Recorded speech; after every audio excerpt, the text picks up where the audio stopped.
and the presence of the Vice Chancellor in this lecture here.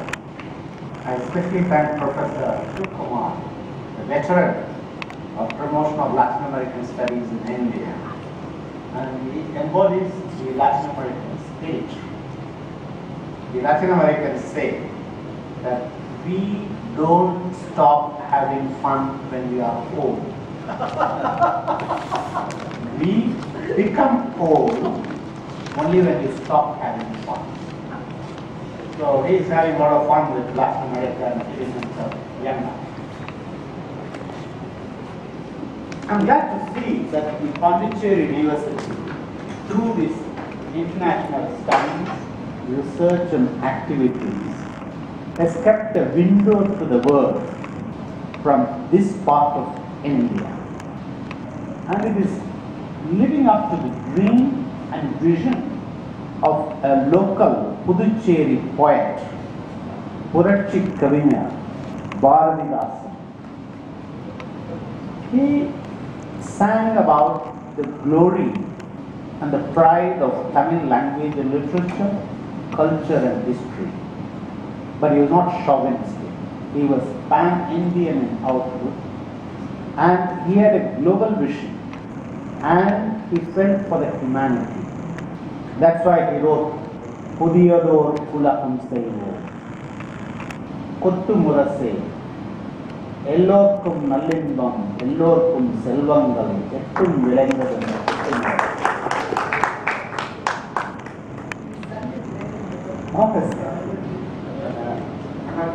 It is this spirit of internationalism which has welcomed organizations like Aurobindo and Auroville.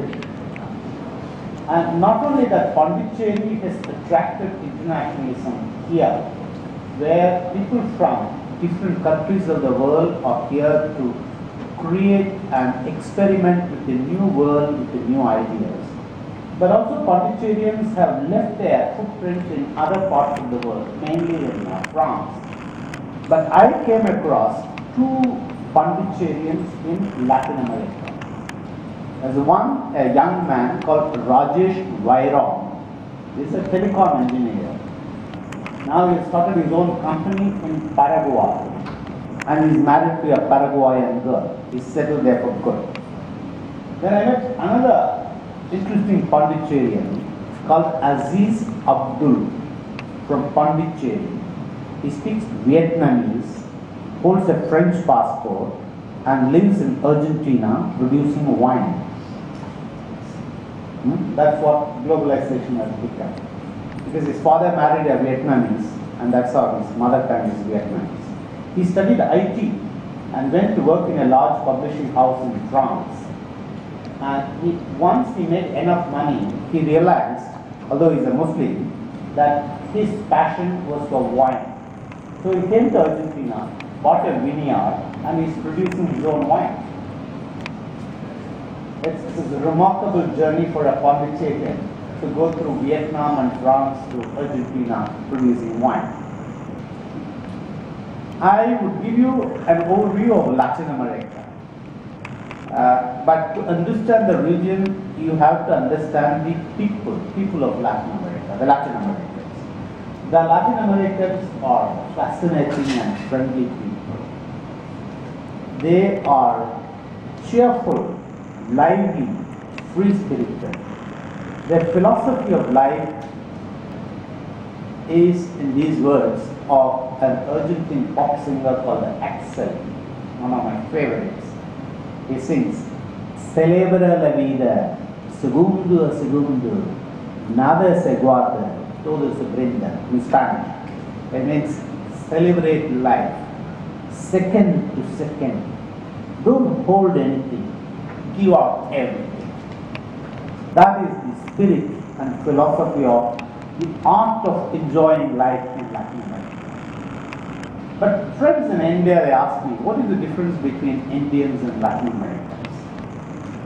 I tell them the difference is like between Malgudi and Macondo. Now, Malgudi is a fictional town in the novels of R.K. Narayan. where the characters are simple, innocent, named, and traditional, conservative, religious, God-fearing people. Latin Americans are contrast. The characters in Macondo, which is a fictional capital, a town, in the novels of Gabriel Garcia Marquez, a Colombian writer. There, the characters are, in contrast to the Malgudians, the Macondo people are complex and colorful. And their characteristic is what is called as magical realism. You think it is magic, it looks like real. You think it is real, but it is magical. So I asked a friend of mine in Argentina, how do you explain this magical realism? He told me a story. He said once the ambassador of Argentina was invited to a banquet by the Queen of England. When he was getting down from the car, when he was walking, there was an American ambassador who also joined him in the walk. And when they were going, the American ambassador told the Argentine, "Amigo, let's have a small bet. Let us see who can steal the maximum number of spoons from the Queen's table. For each spoon, 100 pounds. So the Argentine accepted the challenge. But when they went inside the dining table, the Argentine ambassador was flabbergasted because he was put next to the Queen. And the American ambassador, he was sitting in a corner. So the first soup came, so the American ambassador quickly put one in her pocket, the spoon. Then the second salad, another spoon went inside. But the Argentine can't do anything because the Queen was talking to him. And the third, the main course, third spoon. Then the dessert, fourth spoon. And finally it was time for coffee. And the Argentine found that there was no way he was going to beat the American. So he thought of a Latino magic. So what did he do? When the coffee came, he took the coffee spoon, took the coffee cup and did this to call the attention of everyone and said, "Your Majesty, ladies and gentlemen, I am going to do an Argentine magic. You see this spoon here? I'm going to put it in my pocket here. Everyone see, it's gone here." And he calls the waiter. He says, "Waiter, I'll just go to the American ambassador. You'll find 4 spoons there."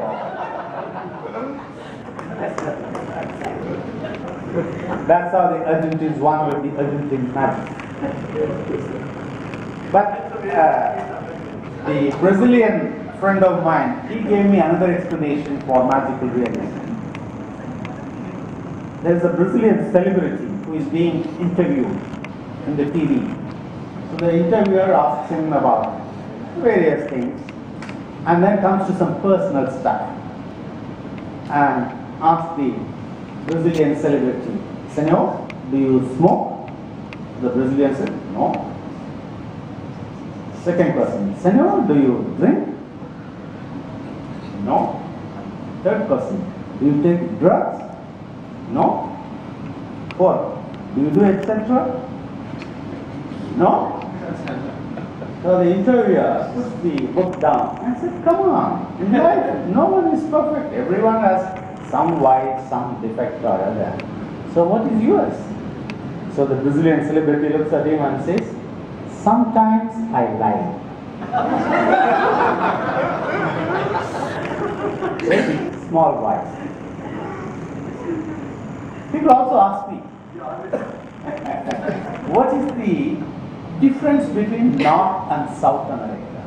You see, both the regions were colonized, settled and conquered by people from Europe around the same time.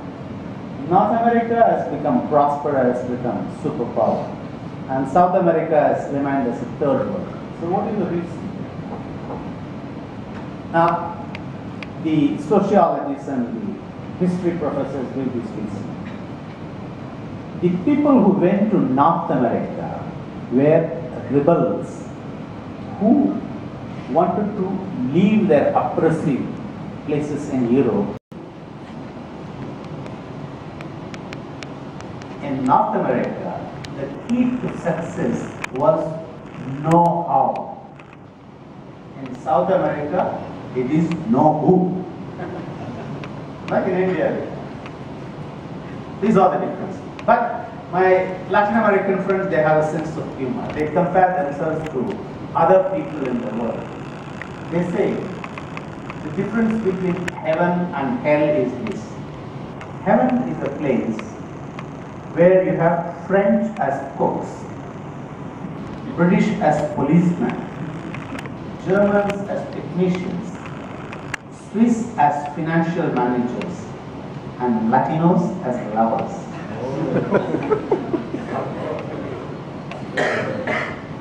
Hell is the place where the Latinos are the financial chiefs. They are ruined. And the Swiss are the lovers. They don't know what is love. They know only money. And Germans are the policemen. And the British are the cooks. And the French are technicians. Latin America, when you say it has a population of about 550 million, plus there's another 50 million Hispanics in North America, United States, about 600 million. They speak two languages, Spanish and Portuguese. But ethnically, they are not a homogeneous people. They are a vibrant mix of Europeans, native Indians, slaves from Africa, and from other parts of the world. There is a film in Colombia, it's a regular feature film called Embajador de la India, which means Ambassador of India. That's the real title of the film. So in this film, the hero, he is traveling in a bus, what you call the Mofussil bus, in an interior area, and he is sleeping. And he gets up and feels like smoking. So he takes out a cigarette, but there is no match. So he calls out to the guys in the seat behind, "Hey guys, do you have a match?" So they give the match. So the guy lights and he looks at them and says, "Hey." And the people behind, they say, "What? Where are you from? You seem to have a different accent." So this guy is a crook. So he says, yo soy de India. He says, "I am from India." India? The guy says, "Yo soy embajador de India. I am ambassador of India." And the guy laughed. "Hey, you are making fools of us. How can you be ambassador traveling in a bus like this?" So the guy says, "Yo soy embajador de la India incognito. I am an ambassador of India in disguise because I want to see how people in the rural areas live and interact. So I want to have this first-hand experience. That is why I am like this." And these people are excited. They tell the other people in the bus. And then at the last stop where the bus stops, so the word spreads around. And they say, "Oh, the ambassador of India has come." So they put him up in a lodge, get somebody to make some kind of curry, and celebrate. They have fiestas.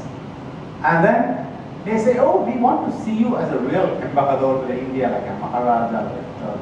So they get a tailor to make special dress. So he's having a great time as pretending to be the ambassador of India, giving his own ideas about Indian philosophy and so on. And then the daughter of the mayor of the little city falls in love with his ambassador of India. So he gets mayoral courtesies and protocols, and he has become a celebrity enjoying life. Till one day, one of his crooked accomplices, he comes to this town and says, no, this guy is not Mbappe, he's a crook. We used to be crooks together. So the whole small city of Colombia gets devastated that they have been taken for a ride by this imposter who pretended to be the ambassador in India. Now, if it happened in India, in Pondicherry, what would you have done? You would have bashed him up, handed him over to the police. But not in Colombia, not in Latin America.